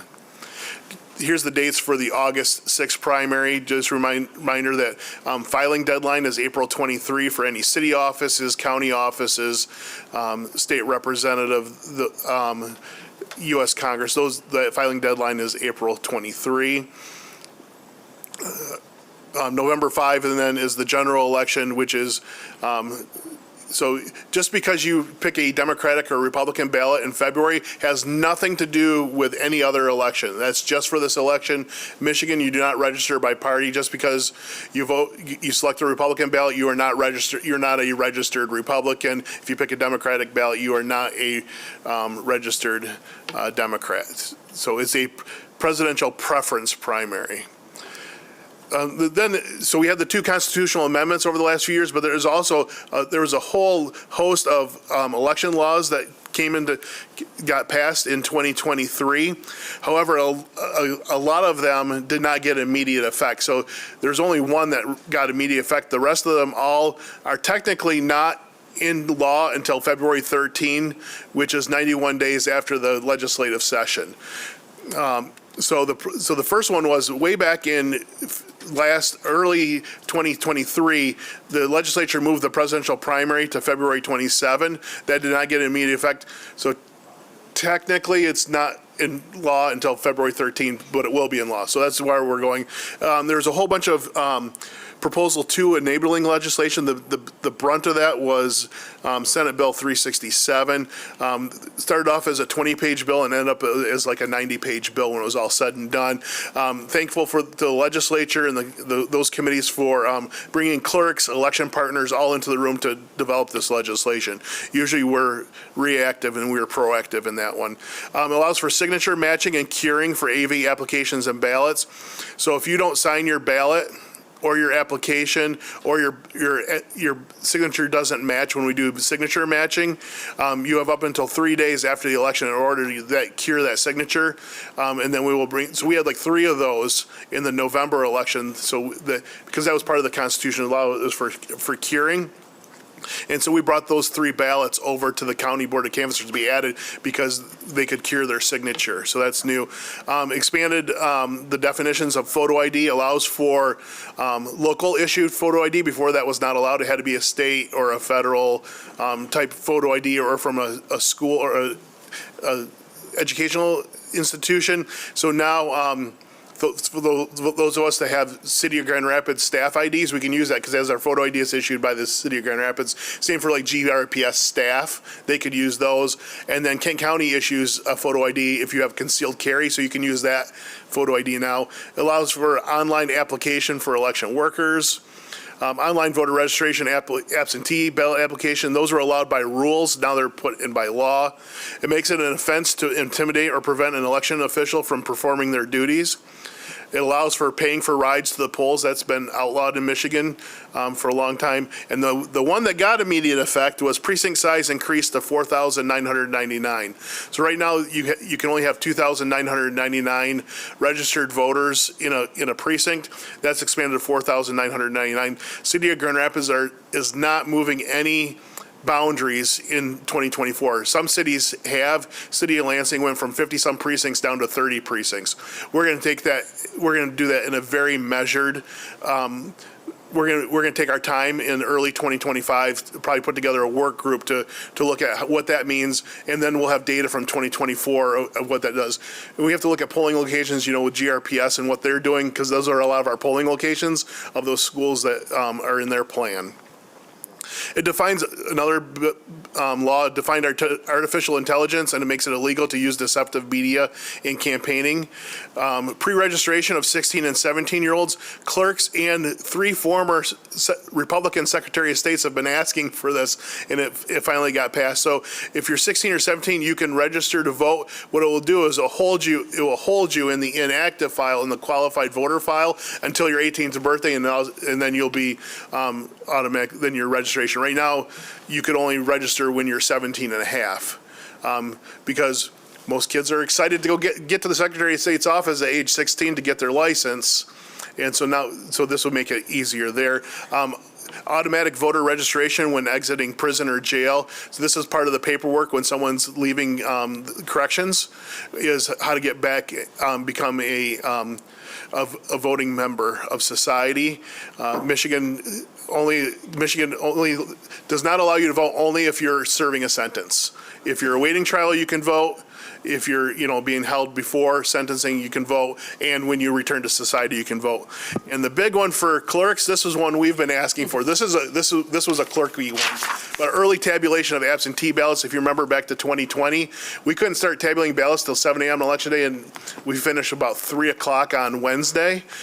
We can now start up until 8 days before the election. So for February and August, most likely we're gonna start tabulating on the Friday before, and probably in November we'll probably use all the time that we can. What this will do is it will probably reduce maybe the amount of staffing we need in AV counting boards, because we can spread it out over those days, and also for opportunities for those who can't be involved on election day because they can't get off of work on Tuesday. This gives a Saturday and Sunday that people could be available to help us, and we won't need to lease as much equipment, so it will be a fiscal savings for equipment needed. And just finally, registering to vote, just a reminder, you have to be a Michigan resident, you have to live resident of your city or township for at least 30 days, you got to be a U.S. citizen, at least 18 when you vote, and I talked about all those things. So if you notice at the bottom of every one of my slides, it said www.michigan.gov/vote. That is the place to get all your information, where you're registered to vote, where your polling location is. If you can track your absentee ballot and application to see if we received it, if we sent your ballot, if we received your ballot. That's where you go to check all that information. You can register to vote there, apply for an absentee ballot. So michigan.gov/vote, michigan.gov/vote, 3 times, michigan.gov/vote. And if you notice, this is a lot of information. How are we getting this all out to the public? I've been doing a lot of media. I've been doing radio. I did the City Connected TV show on GRTV yesterday. Just pushing that out. And we just ask, and I met with our election partners and other community groups last Wednesday, did this presentation, and it took me about 2.5 hours to get it through there, but we did a lot of dialoguing and how they can help us and how I can help them, how they can help me, and work through that. So thank you very much. Great. Thank you, City Clerk. I think you're doing a great job getting the word out. Appreciate all your efforts. This is very helpful and thorough. I know there's a lot of information available, and you'll continue to let people know about that as we lead up to the February election. So thank you for this update. All right. Let's go on to our next presentation so that we can get to our executive session before being back up here for Economic Development Project Team at 12:30. All right, I'll turn it over to Karin Ferrick, and I think Mr. Canfield will assist to give us an update on government and legislative affairs. Thank you, Mayor and Commissioners. I'll just give a quick intro. The slides will be covered by Ms. Karin Ferrick. But as a bit of background on the legislative priority agenda, of course, the city has always had legislative priorities, but the first formal agenda of the type you see here was in 2020. And of course, a lot has happened since then, so there's good reason with the new year to refresh it based on circumstances in our community, state, and nation. And of course, things that were priorities then have also been accomplished and no longer need to be listed on the agenda. Couple things. First, the main sections have significance. So Roman numeral 1 bold, Roman numeral 2 bold. Those have significance in terms of top priorities, being the first section, things that the city is more likely to take a lead on and actually initiate and pursue with vigor. Number 2, that's a bit more opportunistic in terms of the city might not take the lead on all of those, but would certainly be supportive if they were raised either by introduced legislation or a partner. But within those major sections, the ordering doesn't imply that the city would do, 1 before 2 before 3. That's just for the organization of the item. This serves as marching orders for Ms. Ferrick and myself and our contract advocates in Lansing and Washington. So adopting it has great utility for us in terms of it lets us know what you want us to do throughout the remainder of the term. And it has been run by the city's legislative team, which includes Mayor Bliss and Commissioner O'Connor, formerly Commissioner Moody, and now Commissioner Yasasi. So Karin and I work closely with them to make sure that what we're doing is aligned. So with that, I'll turn it over to Ms. Ferrick. Mayor, just before Ms. Ferrick comes, I just want to clarify. I saw some commissioners looking for the Roman numerals that Ms. Canfield was referring to. That's in your agenda packet under Cal, and it's in the memo. So the actual draft documents in the memorandum, and Ms. Ferrick will go through the slides. Good morning, everybody. I had to check the time real quick. Karin Ferrick, the Government and Legislative Affairs Officer for the city, and I am going to just run you through this briefing. Just as a reminder, in my role, I act as the legislative liaison and lobbyist, if you will, for the city, and I manage the city legislative priorities for both the state and federal government. And we work on creating, eliminating, modifying legislation consistent with the city's strategic plan and objectives. And as we're doing here today, facilitate the adoption of a legislative priority agenda by the full city commission.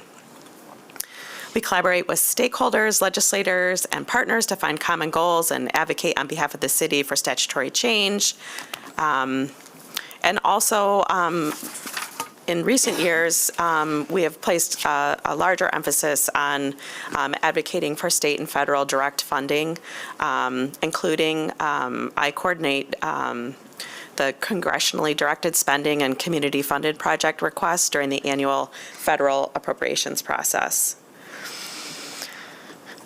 As Lou mentioned, the Grand Rapids legislative team includes the mayor, Commissioner O'Connor, and now Commissioner Asasi, the city manager, and then, of course, my office. And let's see, I'm going to just glaze over these. So I just wanted to give just a little overview of some of the 2023 legislative priority accomplishments.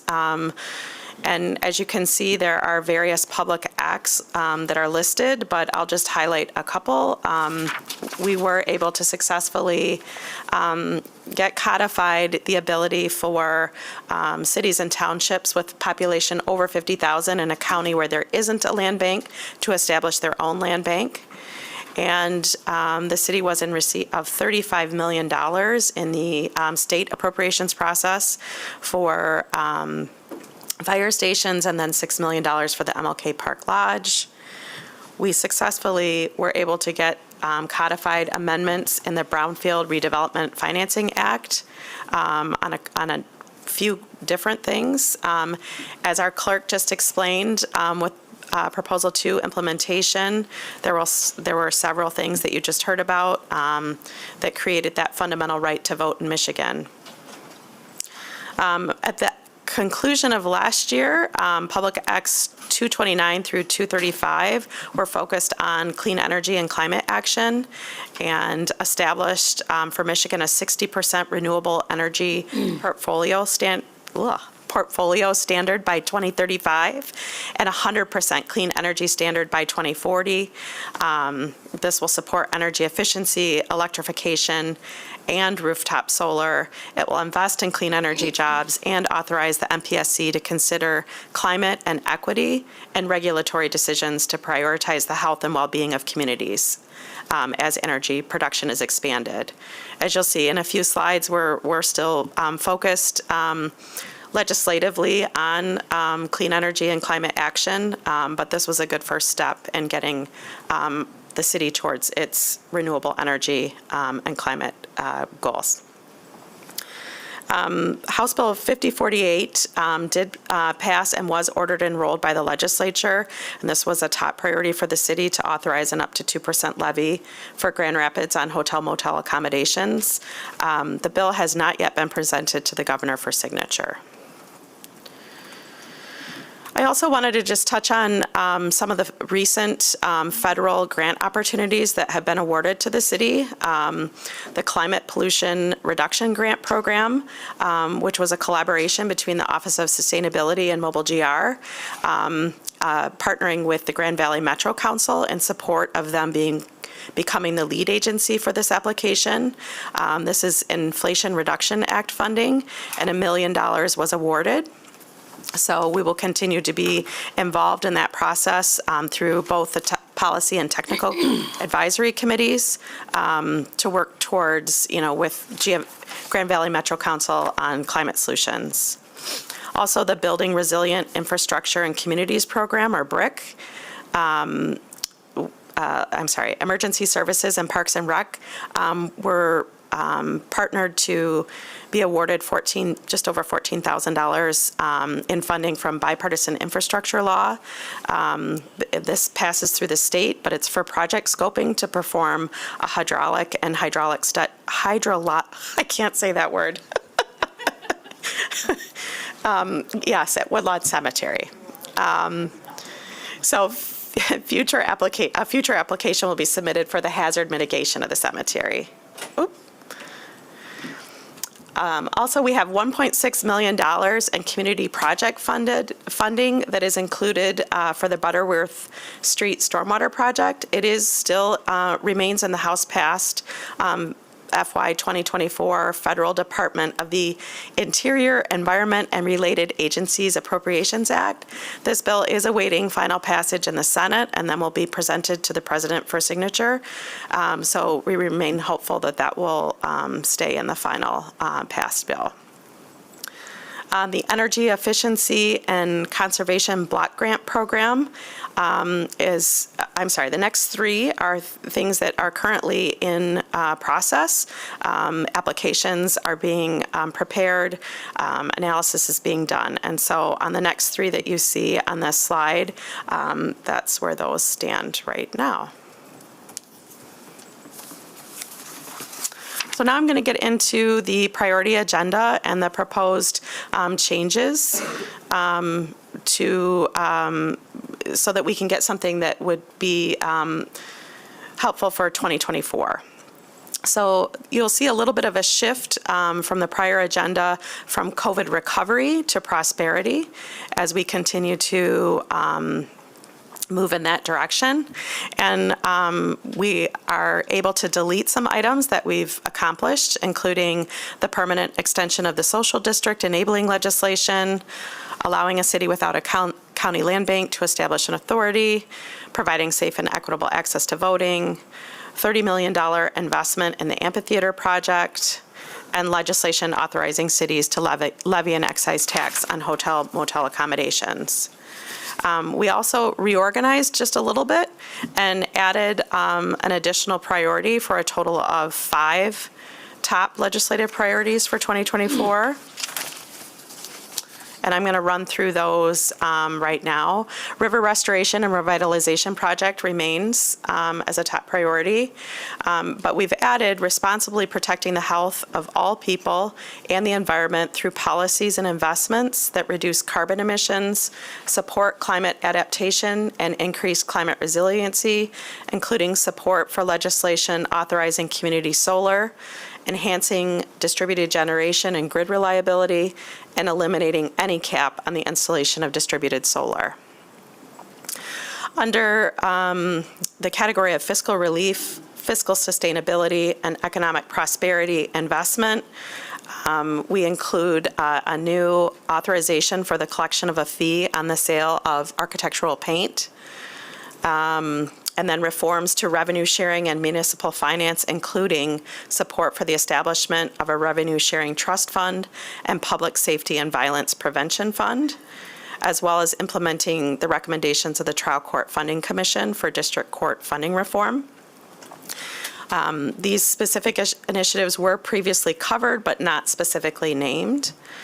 We also added expanding the investment options to allow the city to capture a higher return on investments, and then restoring Headley's original allowance for upward and downward fluctuations in millage rates. Priority number 4 includes public safety policy and investments that advance safer communities, transparency, and positive community relationships and trust, with an emphasis on responsible gun ownership, and this is a new addition here, responsible criminal justice reform and police accountability, and investment in safe neighborhoods and police relationships. And then finally, the 5th item is investment and policies to support increased housing and ensure all residents have safe, stable, and permanent housing. And then finally, I did receive feedback from Commissioner Knight that she would like to see specific language that indicates support for a ban on menthol and tobacco products. And at this point, I think I'll turn it back over to the mayor to facilitate the discussion. All right, thank you for that update. It's good to see our successes in Lansing and in DC as we look to the year ahead, which is going to be a unique year with the elections and some of the vacancies that exist in the House right now, and then with all the fun redistricting that's going on over on the east side. So with that, I'll turn to my colleagues to ask questions or give any feedback, and then I anticipate we'll have a conversation with the legislative team at our next meeting. Is that the plan? City manager, do you want to speak to that? maybe you can walk us through? Yeah, our intent, we certainly can go back to legislative team after this in the interim, and our intent was to bring back an item at the first meeting in February. So we'll have time to reconvene with the legislative team in the interim. Okay, good. I think with new members on the legislative team, it'd probably be helpful. Commissioners, questions, comments? Commissioner? Thank you, Mayor. Thanks, Ms. Farrick, for the presentation. We're in that transition period of, I've just been appointed, but we haven't had these meetings. Obviously, we've had these discussions in our individual two-on-ones. But one of the things that I personally would like to see under number 4 is, as we think about safe neighborhoods and really relationships, and I think relationships with public safety overall, is some of the work that we've done thus far around trying to get at that FOIA backlog. And also, I think, I would say also requesting, is there some state dollars? Obviously, we're asking for a lot of things, but I think it's like the court system as well, where there has been significant changes. There's been significant, I think, a movement around accountability overall. Again, we were very much on the forefront. 2014 is when we had body cameras.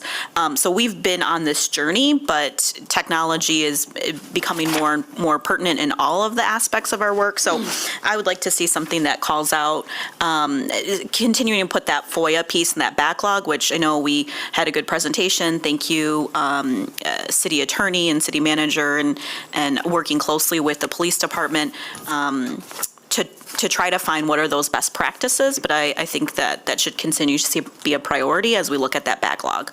And I think that would fit under public safety overall, as it's around community engagement and communication with our residents. And, I guess my initial thought, the second thing that I would say is, I've had a chance to talk with Commissioner Knight about her question as it relates to the menthol ban, which is essentially was supposed to come out from the president signing something, I think, this past year. It hasn't. I guess I would offer, I know we'll have conversation, but I'd like to offer in this public meeting as it relates to number 2 around the health of all individuals, and we think about the impacts of climate change, and we know a lot of the work with C4 has been around and work led by Ms. Sutter. I see you in the audience too, so I want to call out your good work, recognizing what we can do at a municipal level, but also what we can do on an individual level, and air quality in different parts of neighborhoods. So I think the fact that it's certainly on the federal level right now, but I see that as we have some specific language as it relates to solar, but I think that could fit under our overall priority of healthy communities. So that's just my thought. Thank you. Look forward to the meeting. Which I don't know when is the meeting, but Yeah, we'll get it. We'll okay, get it scheduled. it's not scheduled yet. Okay. Yeah, Commissioner Robbins and then Commissioner Knight. Yeah, thanks, Mayor. I'll keep it brief. I think my lens when I look through legislative priorities that the city should support, I guess I just think of things that are primary responsibilities of the city to play within the community, and how we can leverage dollars at the state level to help stretch our funds further. And I think by and large, these accomplish that really well. Jumping to point number 2, though, I think when we think about the environment of our community, public transportation is something that I think I hear a lot about in the community. And I think Vital Streets is an awesome program, but I think from a lot of my conversations that because it has kind of a rigid timeline of when certain streets in certain areas get addressed, it sometimes leaves gaps in maybe like the smaller projects that can make a big difference, like crosswalk beacons, like medians. So I don't know if that's something supported by my colleagues as well, but I would love to see additional funding being leveraged from the state for those types of small projects that make a big difference in our neighborhoods especially.